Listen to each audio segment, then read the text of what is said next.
Hello, welcome to the Sports Philanthropy Podcast. I am your host, Roy Kessel, and today we are very excited to have with us Danielle Berman. Danielle is the founder of Tackle What's Next. Danielle, welcome to the show. Thank you so much for having me, Roy. It's great to be here.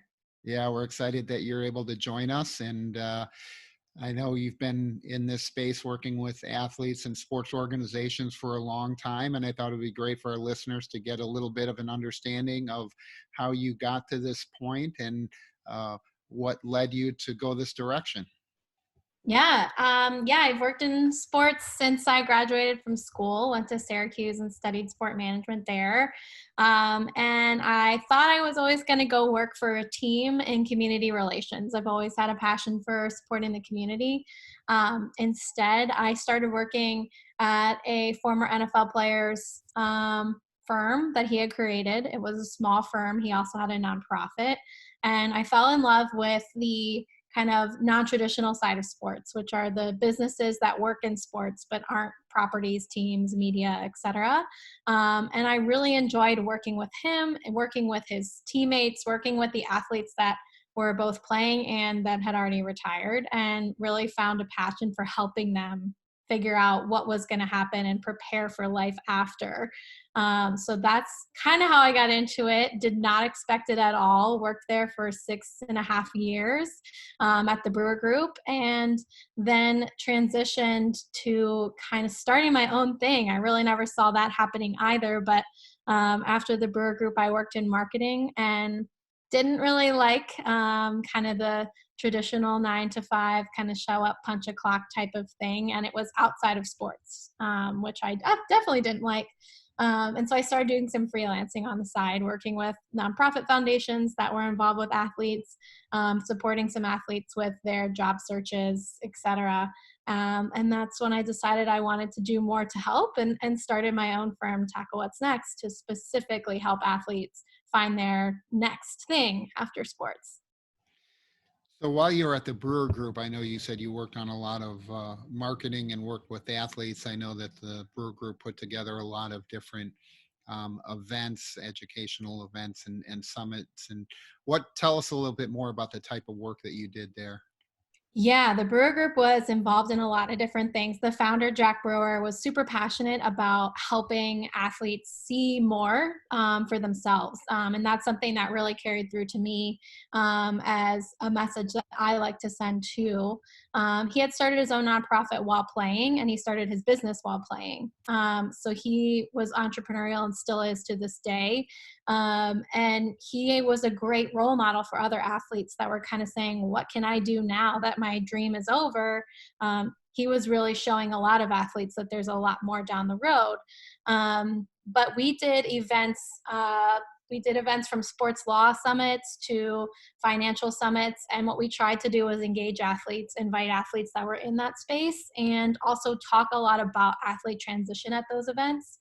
We did a couple of events at the United Nations headquarters in New York, which was an incredible experience. And we focused on both the nonprofit side of things and the business side of things. So he and a couple of our clients were really passionate about CTE and raising awareness. So they started the Coalition for Concussion Treatment, which is now the Brain Health Summit that our friend Nicole Fish, Brain Health Summit, but the Brain Health Foundation that Nicole Fisher, our friend, runs today. And I think our focus at the Brewer Group was to just, again, expose athletes to different cultures, different opportunities. We coordinated trips to Haiti, Malawi, China for athletes to go see firsthand what those communities and countries and nonprofits there were like and how they could help. So it was a huge learning experience for me. We did an executive MBA program at the University of Miami as well that I helped coordinate with the athletes involved on the ground there.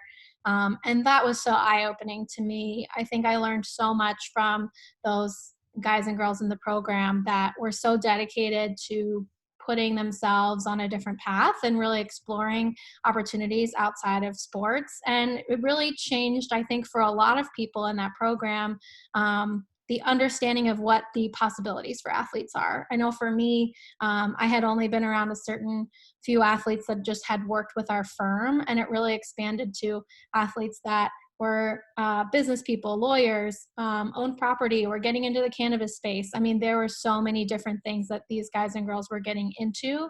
And they were all extremely unique individuals. So I think for me, it opened up the opportunities and showed me that athletes have this drive, this passion that really translates into other things that they're doing if they can just figure out those skills that they need to know going forward. Yeah, I think Jack did a great job putting together those summits. I was fortunate enough to attend a couple of the concussion summits at the United Nations, and really an impressive array of athletes that participated on the panels of attendees that were there. Obviously, the venue speaks for itself, and it was really a great way to start moving ahead the conversation of on concussions. I know we started at Sports Rain working on it about 2010, and I think Jack's summits that I attended were like 2012, 13 Hmm. range, or 13, 14 Yeah. range, and um, it it was really an important thing, and it shows you the power that the athletes have. And I think in today's world, even more so, when you look at the strength of the social media followings that many of the athletes have, they can share their story, and it gets out in a, I'll call it, much more authentic way than when it's, up on the TV at ESPN, or it's on a network where it's, my words, being hyper packaged and edited and everything. And the athletes don't have the same feel. It doesn't come across the same way as when they share the story directly. And I know authenticity is a good word that you like in a lot of the work that you do. And tell us how you educate your clients and organizations to really focus on that authenticity piece. Yeah, and I appreciate that. And it's again those events and the work that I did at the Brew Group was really an eye-opening experience and an awesome opportunity for me to just understand the opportunities out there for everyone. But yeah, I think authenticity is huge because it's really the backbone and the kind of ground floor of any partnership, whether it's a nonprofit or a for-profit. Authenticity has to be there, especially now. Social media is great. Social media is awesome and it connects us, especially during times like these that we're in. But at the same time, you can kind of go from hero to zero really fast if it's seen as fake or it's seen as pandering or whatever. So I think authenticity is a word that's almost overused now. So people kind of glance over that. But authenticity to me is just being true to your brand, being true to who you are. And so with Tackle What's Next, we help athletes try and find out who are they, what matters to them. And instead of saying, oh, I'll just kind of, support all these 30 nonprofits or I'll dive into these different businesses, like, yes, try things, see what you like. But before you just start trying a massive number of things, just take an hour a day and sit down and think about, like, what do I want to do? What do I enjoy doing? Um, and we tell nonprofit organizations that we work with and help align with athletes the same. What's your brand? What are the 2 or 3 things that you want to be carried through any marketing campaign, any partnership, for you? And because there are the right athlete partners and there are the wrong athlete partners. There are athletes that will just show up and shake hands and leave, because that's all you've asked them to do, and that's they might not be as passionate about the cause. If you find an athlete that cares and wakes up every day thinking about that mission, they're going to be calling you and saying, what can I do to help? How can I get involved here? I see you guys are doing this. And so I think that all has to do with authenticity, and being true to yourself and having a really strong footing to stand on from that brand kind of mission perspective. Hey, I think you raise a great point, which is what the athletes are asked to do and what they're taught to do. And I think the sad part is how many times the athletes feel that they really only have three purposes in this type of space, right? When they're not on the field. Number one is to sign autographs, number two is to take photos, and number three is to be a celebrity at an event. whether it's a football camp, a golf outing, a black tie dinner, it doesn't really matter, right? They're looking at it and they're basically, in a sense, trained and cultivated to say, like, that's my only worth. And the challenge is that when you leave the field for those athletes, right, a lot of those opportunities stop if you haven't cultivated your skill set. So you talk about Jack having that passion for entrepreneurship and that passion for leadership, and he put together his own events and has done amazing work in the community.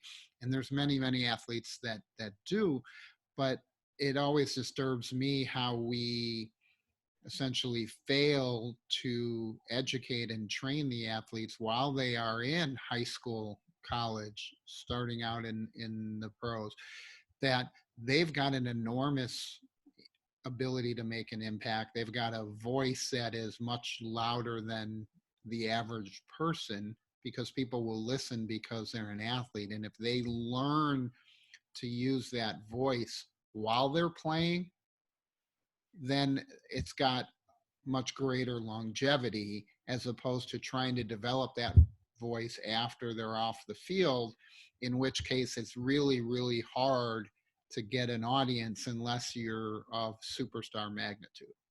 Yeah, and I think that you bring up a couple great points. And the first is that not every athlete has the superstar magnitude. In fact, a very small percentage of athletes can rely on their name to get them where they want to go. A lot of sports, and whether it's professional or college, they're relying on that team, that school, that organization, or that league. A lot of NFL players say, like, look, use the shield while you have it. And I think it's really important, I think, for people to understand that there is probably 1% of athletes that can walk out the door and go where they want to go because their name is Russell Wilson or JJ Watt or et cetera. And those are just two examples.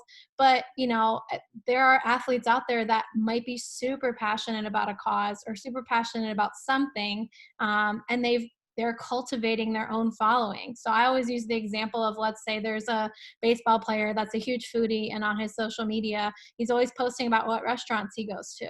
Like, people are going to follow that and be like, whoa, that's awesome. Well, if you're a nonprofit that's in food security or, serving children lunches every day or breakfasts, like, he would be a great person to reach out to and say, hey, we see that you have this great foodie following. We'd love to partner with you, because it's authentic. He's posting about food all the time anyways. So his followers that are excited about that are going to be like, wow, what a perfect charity partnership for him. I love that he's doing this. I want to help. Versus, whoa, why is all of a sudden this guy donating to this cause out of nowhere for no reason? It's authentic, cultural. And again, a lot of athletes are looking for opportunities to do this, which I think a lot of nonprofits don't think about. There are a lot of athletes out there that need these opportunities. So I always kind of tell nonprofits, I'm based in the Baltimore area, like, look beyond the Ravens and the Orioles. Yes, they have huge names. Yes, they can bring attention to what you're doing, but are there, women's soccer players from DC that might be able to support? Are there, XFL players, now that there's XFL teams out there? There's soccer teams here in Baltimore. There's lacrosse teams here in Baltimore. How can they help? Are there college athletes that can get involved? Because number one, they're easier to access. And number two, they probably have the time, the effort, and the motivation to get involved because there's something in it for them. They can benefit from it too. And so I think I see a lot of athlete relationships one-sided, which is, you have this name, you have this platform, we want you to promote us, we want you to show up at this, we want you to show up at that. But what's the athlete getting out of that? And I think, as selfish as it seems to say to a nonprofit, like, give someone something, for an athlete, you have to do that in order for them to find the time and the value to give to you. And I think one of the areas that a lot of the nonprofits don't do a very good job of is understanding and recognizing that a bigger name in terms of on-field performance does not necessarily equate to a better partnership with the athlete in terms of what they can do to help the organization. So part of it may be personality and fit, right? They all Mhm. want the superstar players, but if that superstar is not passionate about Danielle's cause, it's not going to resonate as well. They're not going to invest in themselves into the cause as much. I think the other area that comes out of that is the organization's really not, as you said, taking stock of what they have to offer the athlete that's a benefit to the athlete. So you think about what most nonprofits have. They've got a board of directors, they've got a donor base, they've got sponsors, they've got other events. These are all things that they can then start helping the athlete align with to potentially create additional revenue opportunities for the athlete, business relationships for the athlete, where that athlete can now walk in the door and go, wait, I didn't know these 10, 15 people that are on Danielle's board, and she's got sponsors for her organization. So let me go talk to those sponsors on behalf of Danielle's organization. And by the way, that might open up the door for me for additional appearances, endorsements, whatever the case may be. And I think as a whole, the nonprofits do a very poor job of recognizing sort of that inventory that they have that's of value to the athlete. Yeah, and I love that. I think it's true, and I think it's such an easy fix when you go. And again, I think maybe it applies to corporate partners too. But people want to know that there's a benefit to getting involved, other than the kind of feel good. I did something good today, which is great. And don't get me wrong, every athlete out there wants to give back, and they want to help, regardless of what they're getting out of the situation. But you also have to understand that the larger named athletes are getting hit up multiple times a day from multiple organizations. I have a good friend that runs a foundation for a former Ravens player, and she says, look, we have 3 focus areas. We get hit up by at least 24 nonprofits a week saying, hey, can this guy help us? Like, we're trying to do this, and we're in Baltimore, and we know he played here. And she said, we can't help everybody, and we have to stick to our focus and what our brand is and what our mission is. And every athlete's in the same boat. If you're reaching out to athletes that you know of and you've heard of, and they have millions of followers, there's a good chance that there's 20 other nonprofits also reaching out to them. So don't Per day. not reach out to them if they're the perfect fit, but have, exactly a day. But, but you have to have the stock of, what am I offering that's unique from all these other nonprofits that want their time and attention. Running a nonprofit is running a business, and having an athlete partner is just like signing a corporate partnership. What are you giving them? What does that corporation need? And I think for athletes, sometimes it's not even endorsements and opportunities, but just like you mentioned, with board of directors, athletes can't be athletes forever. They need a next. And those board of directors might be a great contact for a future job, or a future mentor, or just someone that they can talk to when they're moving to a new city and say, hey, my family and I are moving to Dallas now, and I played in Florida, and I don't know many people, and I'm looking for a job. Do you know anyone? And that board member might have some contacts for them. So again, like, there's, expertise in your board. There's opportunities for athletes to serve on boards. Many athletes are really interested in that. Some of them might be looking for actual work experience if they're young enough, and maybe they're interested in development, or they're interested in fundraising. You could even say, hey, I know you've really been interested in fundraising. We'd love to have you come on as like a part-time fundraiser and learn more about what it's like to do this. And I think there's opportunities out there if you're creative enough to say, I know what this athlete wants, and that requires conversation and research, and you're going to have to go online and find what those athletes, who those athletes are that fit within your target and your brand and your mission. And once you find out about them, it's about picking up the phone or shooting an email out to them or their agent and saying, hey, we love what you're doing, and we'd love to collaborate somehow. And it might take 3 or 4 conversations to get to know them and say, okay, I know that we have these 4 things that would interest them, and let's put something together. So the more creative you can be, the better, Social media is great, but that's just kind of this, like icing on the cake if they'll share stuff through social. Right. I think you raised a few interesting points. One being the fact that a nonprofit is still a business, right? The goal just is to return the good to society instead of returning the profit to shareholders. Right. And so there's still a whole array of issues that need to go in there. And I think that a lot of people, um, a lot of the athletes that are talked into starting their own foundations don't understand that. They're kind of given the message that, hey, it's a great thing for you to have a foundation because it will, quote unquote, look good. But Right. the reality is that for many of them, they don't have the time, the inclination, the skill set to really launch that type of organization or manage or build it. And when you don't get those things accomplished during your playing career, if you look at the data, it'll show you that very few of the athlete foundations survive more than 3 to 5 years beyond their career because they've not reached a critical mass while they're playing. And once you're done, and your name disappears from ESPN and disappears from the ticker and disappears from social media, it's a lot harder to build up that following. And so as you talked about, what they can do, what's your suggestion for the athletes as they are making those decisions? Yeah, I agree 100% with what you're saying in terms of athletes starting their own nonprofits. I hate to say I never recommend it, but there's very rarely a time where I'd recommend an athlete start their own nonprofit.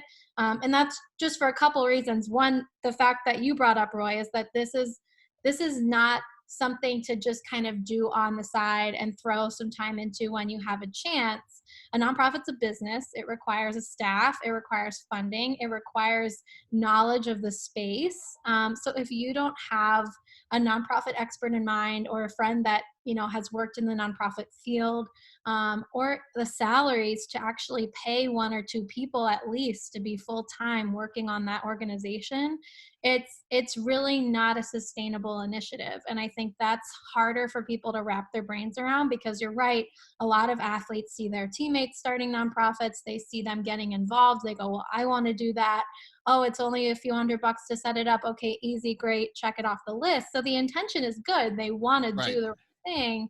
It's just once you kind of get in there, you realize now, which is my second thing, is you're self-funding it. And I think a lot of athletes think, oh, it'll be super easy to fundraise, I'll do a bunch of events, I'll get people to come and spend money. Again, it's just a lack of knowledge, I think, at a certain point. And any nonprofit person listening to this will probably laugh and say, oh, fundraising is easy, we'll just throw some events together. It's way easier said than done. Like you said, athletes have this pinnacle of reach when they're playing, and that's when a lot of them do start their own nonprofits. But my final reason for not starting a nonprofit is there's 1.5 million nonprofits in the United States alone. I mean, that's just so many. And so to any athlete that's going, well, I don't see my cause out there, let me know, because I can guarantee that they might not be branded the right way, or they might have a different name than you're expecting. But there is a nonprofit out there, I can guarantee, for literally almost every cause. And so Yeah. as an athlete, I really recommend that they think about what they're passionate about, and do some research and find 2 or 3 organizations in that area that they like and want to have conversations with, because it's really a lot easier to align yourself with a nonprofit that's already doing the overhead. They're paying a staff, they have community relationships, they know where the money should be going, they know how to best affect change. You can be a conduit to that instead of Right. creating another organization. And I think that that's the area where the athletes struggle. They're used to having their name up in lights. They're used to being a headline because they're playing sports. They're on TV. They've been, in a sense, the focus from the time they've been in, maybe even as far as youth sports, certainly into high school, college, professional sports. And then now somebody's telling them, again, like you said, just go set up a foundation. It's easy. Well, when you don't have that background, most nonprofits are started by people who don't have a background in either the nonprofit side or the business side.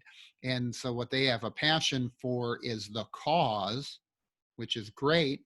But then, just like an entrepreneur that starts a new business, when I had my law practice representing startup businesses, there were so many people that came and said, "Oh, I'm tired of all this administrative stuff and all this corporate BS. I want to basically do what I have a passion for and spend all my time there without this other nonsense."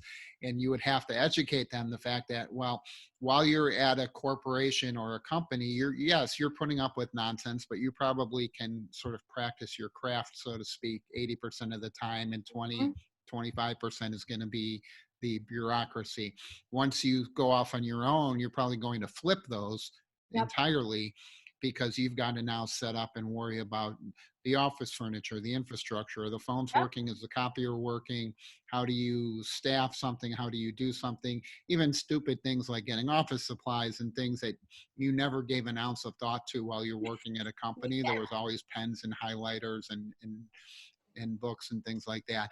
I think the other area that the athletes struggle with, as you said, is what does that passion look like? Because not nobody, but rarely has somebody taken the time to sit down with them during high school, during college, at the start of their pro career, and had a conversation, said, "Danielle, okay, I know you want to be involved in the community, right? As you said, here's 1.5 million options, okay, but nobody can tell you what the right cause is, what you should be passionate about. And whether it's the environment or clean drinking water or food or homelessness, education, it can be anything. And in today's world, there's sports related nonprofits that are attacking every one of those issues, using sports as a vehicle to address that. And I think the challenge the athletes have is letting go of that, in a sense, that celebrity piece, and recognizing you don't need to entirely let go, because you can still be the celebrity, right? We can still have the Danielle Berman celebrity golf outing or bowling day, whatever we want to have. It doesn't matter.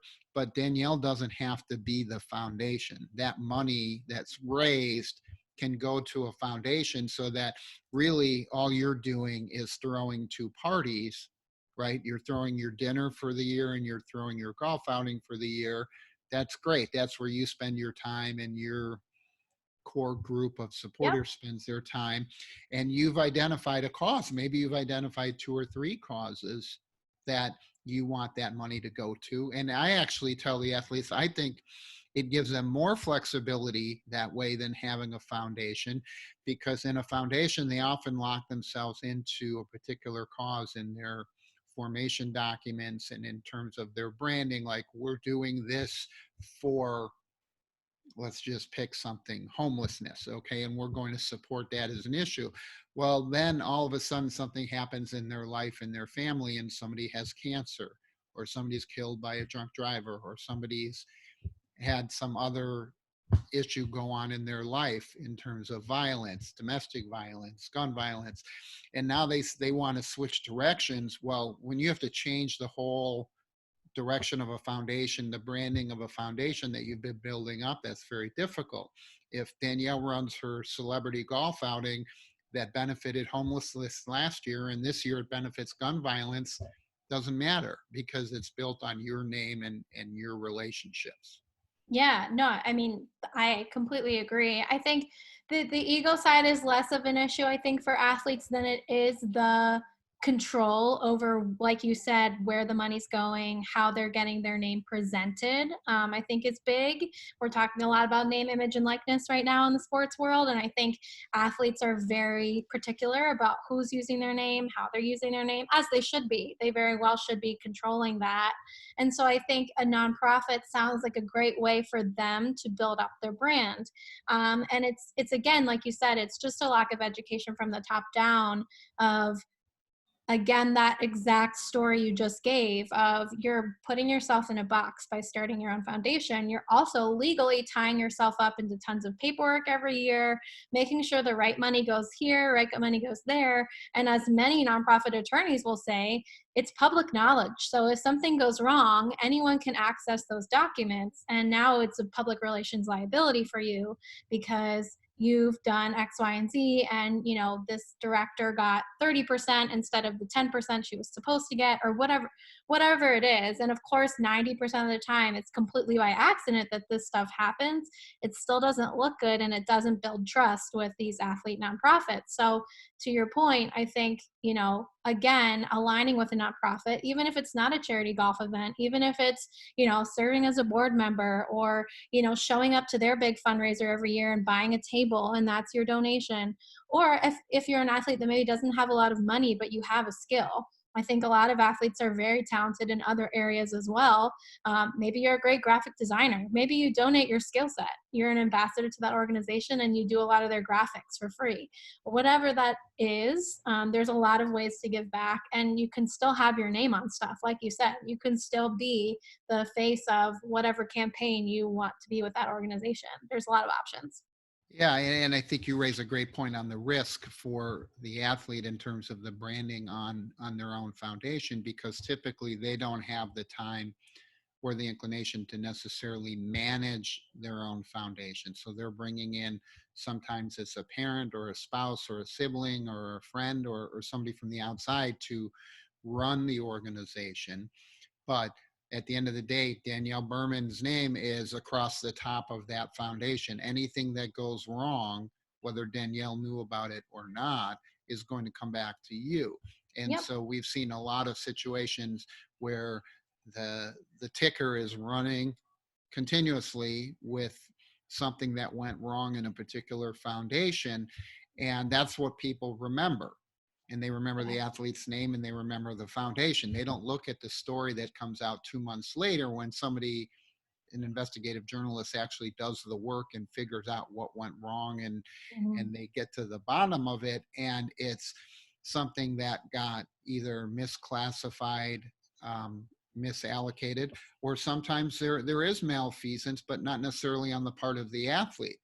Nobody really remembers, and frankly, unfortunately, the public probably doesn't care a lot that that malfeasance was somebody other than the athlete. They just see that Mhm. it happened in the athlete's foundation, and so there is great risk there. And with the current environment of what goes on from a financial side, there's a lot of compliance issues that exist in terms of how funds are raised. And when you've got an athlete who's typically grown up in one state, may have played college sports in a different state, is now playing professionally in a third state, right? Just their core base of relationships is going to be across multiple states, which triggers registration obligations and requirements. And what most people don't even understand is that if you put a donate button on your website now, in theory, you've triggered registration requirements in about 42 states across the country, Yeah.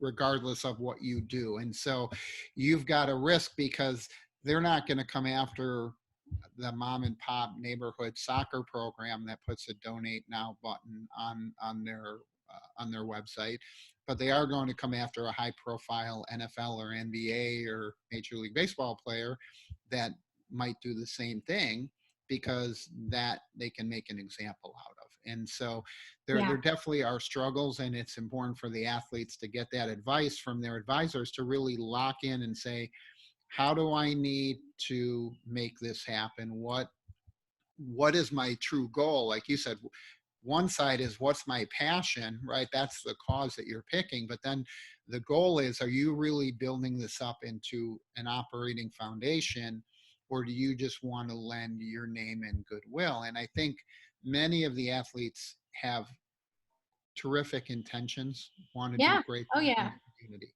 There's no doubt about that. I think what they struggle with is getting an understanding of, this foundation is unlikely to be your quote unquote job that's going to support you when you're done playing sports. Hmm. Yeah. No, I think You brought up another great point, which is, the future prospects of what you're doing. I think for athletes, again, it's really weighing that, is this something that I'm going to want to do in 10 years? Am I going to want to do it in 10 plus years? Am I going to want to have this organization and be running it and operating it, whether I'm the executive director or a friend or an expert that you've brought in to hire as an executive director? Is this something that I want to keep doing? And sometimes that's the easiest question to answer, because if the answer is no or I don't know, then I always say, well, then wait. If the answer is yes, then go for it. If you're passionate about it, this is what you want to invest in.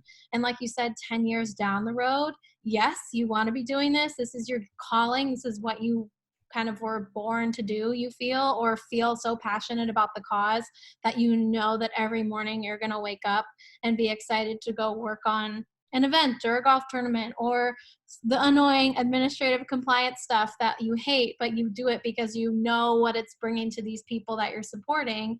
That's a very different story. And I think you see a lot of athletes that have these foundations, that have this longevity, but again, it's those athletes that have the financial resources to bring people in that are experts, to bring people in that understand the compliance, understand the taxes and the legalities around it, and also understand the world of nonprofits. They understand development, they understand fundraising, they have these backgrounds so that Yep. the athlete doesn't actually have to be in the day-to-day of the organization. I think, unfortunately, if you don't have those financial resources, you do need to be day to day. And if that's not something that you're passionate about, then it's an easy way to say, I want to give back. This isn't the right avenue for me. There's plenty of other avenues. And I think it's all about educating the athletes about, hey, there's a lot of ways to get involved with philanthropy. You don't even have to partner with a charity. You could just volunteer. You could just pick a weekend with your family and go volunteer. That is just as great as making a strategic partnership. That's just as great as starting your own nonprofit, because if you're really excited about it and you show up and you're the best volunteer they've had in a month, that's awesome. And maybe you'll come back and volunteer again, and that's better than you were doing before. So I think a lot of athletes go, oh, I got to start and do this huge thing because I'm an athlete. There's so much pressure on me to do all these great things in the community. Like play video games online and fundraise. Like there's so many ways to do it. You've seen some of the college quarterbacks that have big names right now during this COVID thing, raising money just on GoFundMe pages, and the NCAA is allowing them to do that. And I think, again, it's these guys don't have a ton of money. They're not making a ton of money. They're playing football for free, but at the same time, they're trying to help in any way that they can. And so I think Right. it goes to show that there's so many ways to give back on the athlete side, just helping them be creative and think about that too. Yeah, and I would argue in a lot of ways, as you were describing, if you're volunteering and you're working with a number of different organizations, your reach may actually be greater than what you're able to accomplish with a new foundation or a startup. And I think the other area that the athletes underestimate is giving of themselves, where they take the time and really invest into going and working with kids in the community, with programs in the community. That makes an enormous impact. So Mhm. funding can help hire coaches and get more resources and other support for what's going on for the programs. But when you go ask that kid that's in third grade or fourth grade what they remember most from the year, they're going to remember the fact that an NFL player or an NBA player came to their school and spoke to them. Right, that's going to be one of the highlights. And as you said earlier, it doesn't have to be the superstar, it doesn't have to be the starting quarterback or the wide receiver. It can be a regular player. It can often even be a backup player that people may not recognize the name because they came to the school and they gave of themselves. And while you're playing, the kids are going to remember, okay, that was a Raven, that was a Bear, that was somebody that came to my school. It doesn't matter. And I think one of the last points I'll make on that is you talked earlier about the demand on the athletes. The other area I think a lot of the nonprofits miss is maybe less so in some of the larger cities, but who else is from that community that may be playing professional sports elsewhere. Because Mm-hmm. while they're here, let's say in Chicago, playing professional sports in Chicago, everybody is pulling at them, right? But if they're playing professional sports in Northern California and they're from Chicago, or they're from a whatever community somebody is in, that person is getting a lot less demands put on them because they may not be a big name on their professional team. But if you're from a city, whether it's Milwaukee, Indianapolis, St. Louis, whatever the city might happen to be, and you find an athlete that has ties to your community, even if they're playing elsewhere, that's a valuable relationship, and they probably have those heartstrings and passion for wanting to give back to their hometown. Yeah. I would just say, to wrap that point up too, it's really important to have a draw in. Why would the athlete want to work with you? And to know what that why is before you reach out to the athlete. So whether it's because they're from Chicago and your organization is in Chicago, or because you know that their mom was diagnosed with breast cancer and you're a breast cancer organization. So as almost kind of stalker-ish as it is to kind of learn all of these things, these stories are out there, whether it's your local news reporting on it, whether they've posted about it on social media. And so to start really flagging those people is not a bad idea. To just say, okay, we're the Susan G. Komen Foundation, or, even more realistically, we are a local clinic that helps breast cancer patients, and we want to find some Right. supporters. Just start flagging some of the NFL, NBA, college players who have these stories written up about them because their family did the Relay for Life because their aunt is going through X, Y, and Z, or their mom or their dad or whatever. I think those are the things that, they take time. It takes time to do that. But at the same time, like you said, if you're emailing somebody and you say, hey, I would love to work with you, our nonprofit's awesome and you're awesome, that email's not going to get responded to. But if it's, hi, I am from Chicago, I run this amazing organization, I know you're from Chicago and you also grew up in this neighborhood, I'd love to have you come out and join us or talk about how we could work together to support these kids.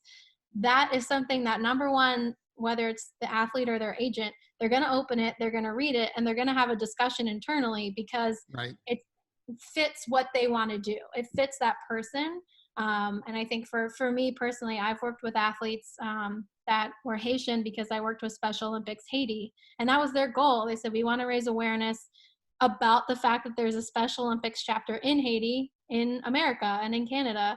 And so we reached out to Haitian American, and Haitian Canadian athletes. And we said, Right. hey, we know you're passionate about Haiti. We know that you are a proud Haitian, and your family's Haitian, and Special Olympics Haiti is looking for ambassadors. Are you interested? And, the responses were much better than if I had just said, hey, we love what you're doing, and, X, Y, and Z organization wants to have you as an ambassador in LA or in, Maryland or in Baltimore. It didn't tug at their heartstrings, like you said. So I think that's really important to find those priorities for those athletes too, and hit on those when you reach out. Well, Danielle, you've given us some amazing information today. We really appreciate your insight in coming on the show. We've only got less than a couple minutes left, but I want to quickly put you on the spot here and use our superpowers from the Sports Philanthropy Network to appoint you as commissioner of one sport and get a quick rule change you'd like to see in that sport. Oh, good question. I would love to be commissioner of any sport, honestly, but I think for me, I would love to be commissioner of Major League Baseball. The reason is I think there's so much potential there to really showcase the amazing work their athletes are doing. Baseball players are giving back so much, and we don't hear about it as often because they're not as publicized. I guess we don't just really know as much about baseball players as we do about football and basketball players. Right. So my big change would be to really highlight not only the cool things athletes are doing and who they are and their stories, but also the amazing work that a lot of them and their wives are doing in the community, and build their brands up a little bit. Well, Danielle, thank you so much for sharing all of your insight with us. We really appreciate your time, and we look forward to working with you as we go forward. Yeah, thank you so much for having me, and thanks for giving me the opportunity to share. It's been great.